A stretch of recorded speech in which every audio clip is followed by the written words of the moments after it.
When the initial building program is determined, stakeholders identify the spatial relationships and adjacencies.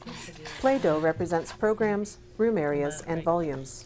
Oh, it's just All right, there. then I'll slap myself in there. Yeah, that's my office here, Nifa. Oh, well, then let me get out. It'll probably be somewhere around this. Either there or maybe by the Parent Resource Center. I thought the Parent Resource Center, but I don't want to be right next to the child care. And not that I don't like kids. You don't want to be upstairs? How about You could be upstairs? upstairs. Yeah, that'll work. Put her upstairs. Put her upstairs. You gotta realize, You needed that larger one. Hey, She's she's cutting cutting up up to my each other. but understand that all Hang these on, things let me that we see have something. listed aren't going to be going on at the exact same time. So Right. some of these rooms are going to be sharing